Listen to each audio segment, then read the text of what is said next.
Hello everyone, welcome to Englishfloww. We make you speak to the world. In today's video, I'll be addressing you all with a 3rd-day challenge, that is telling a story or narrating a story. We all of us decide to listen to stories, but given a chance to express or to narrate a story, we really fumble. We go really nervous and there is no point that we have clear-cut picture in our mind. We look for words, we have that set of confusions and perplexion and turmoil. Why? Because we were never practiced with it, or we were never trained in such a way that to express our ideas with sequence. Now, how should we encounter this challenge? What are the criteria that has to be followed in this challenge?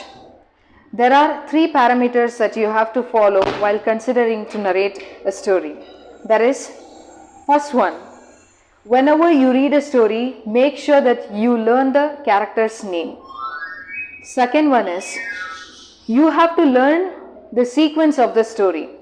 The third one is, you have to learn the keywords or the vocabularies or the sentence structuring, how it works in a sentence. You have to observe all these things.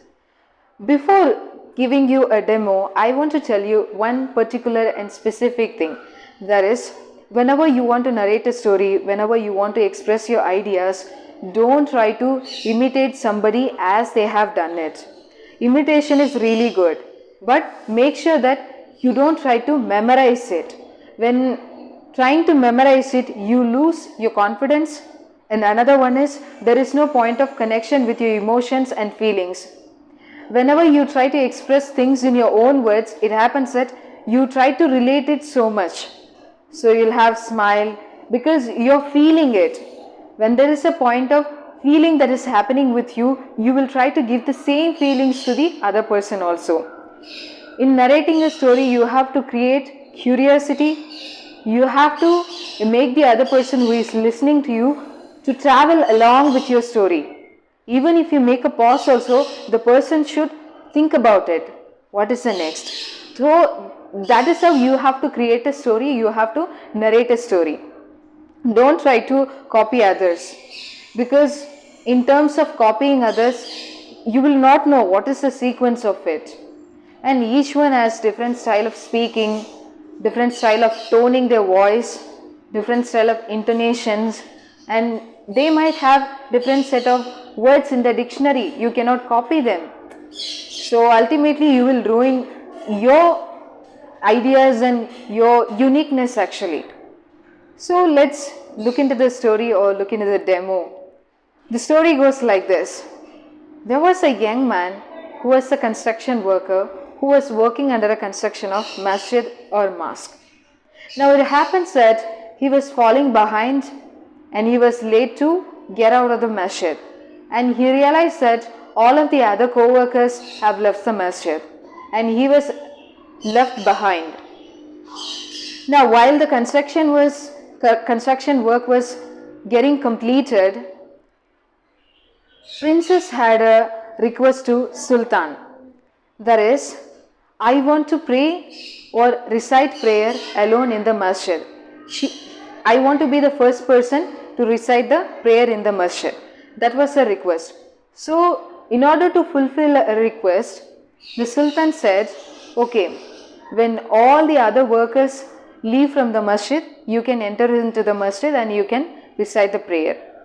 Okay, now when all the others left, there was only one worker, he was left alone. Now he was trying to get out of the masjid and he catches a glimpse. That is, the princess was entering inside the masjid. Such a beautiful glimpse, and he is seeing it directly that the daughter of the Sultan was reciting the prayer. And for the first time when he saw her itself, he fell in love with her. He was so much affectionated, he had that infatuation. Now when he left the masjid, he goes back to the home and he says to his mother that I'm in love with the princess. I want to get married to her. So kindly go and speak to Sultan for getting married. Now the boy's mother says that it is not really possible. Being a construction worker, how would you think that the Sultan would agree to give his daughter's hand for marriage? That is going to be highly impossible. But the boy is not ready to listen. He is constantly starving. He is not ready to eat or drink. He is not even at its peaceful mindset. He was at his miserable state. So the mother decided, okay, fine. Finally, she promised him that she would go and talk to the Sultan. Now she goes to the palace and she tries to approach the Sultan. But before that, the guards over there, they stop her and they tell her that it is not really possible. She makes constant visit. At one point, the guard let her to visit Sultan. She goes and she says to Sultan that my son is in a miserable state. I really get scared that if he will commit suicide or if he'll starve and die. So I want you to give a solution to this. So the Sultan says, okay, the next day you come along with your son and I will talk to him. So the boy goes along with the mother. Now it happens that Sultan gives a condition that you have to come to the masjid after everyone leaves and you have to pray Qiyam. Qiyam is voluntary prayer that is prayed after sunset. So the boy also agreed. For 40 straight nights you have to pray and make sure that you pray for 40 straight nights without fail. And there will be a God who will be watching every day whether you are present in the masjid or not. The boy agrees to it. And the next day itself he starts and he takes up this challenge.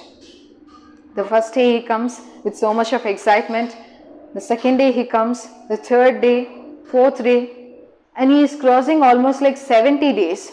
Now the Sultan is into confusion, like already the 40 days consideration is over. Now why is the boy is not coming and approaching me? What is wrong with him? Now Sultan is ordering the God to go and call him out and I wanted to talk to him. Now the boy comes to the palace and Sultan asks him, what is the reason after crossing the 40 days also, you didn't even come and meet me. You didn't even ask for my daughter in hand for marriage. What was the reason? What was stopping you? Then the boy says, until I saw your daughter, I thought only your daughter is the beautiful woman and I was never exposed to any other beauty before. She was the only one I thought beautiful and I was exposed to that beauty. So I wanted to get married to her. Now after praying Qiyam for 40 days, more than 40 days, it happened that I realized that there is so much of love in the presence of masjid, in the presence of God. So he started falling in love with God. In that 40 days, he has completely recovered. He started eating again. He started drinking again. He felt this moment should not be taken away from him. This moment should not be grabbed away from him. This life should not be taken away from him. He started telling so many things and he says to Sultan, I'm grateful and indebted to you. Because of you, I started enjoying this beauty of life. And I don't want your daughter to get married. I'm so much in love with this life of prayer, so much in love with the Creator. Now you understand, the story ends like this, that the boy is not getting married to the princess. Anything that has a constant effort, you will see the benefit or you will see the impact. That's what I want to say to you all. In this story particularly, it is not about religion. It's about a person's desire, a person's effort. And while narrating a story also, you should just take your own time. And I have listened to this story like 2 times. So I'm trying to narrate it in my own words. If I could have imitated or copied the same way the speaker is spoken, I would be in a nervous state. I would be looking for words as the same way that the speaker has spoken. Now I think so this challenge is going to be really tremendous.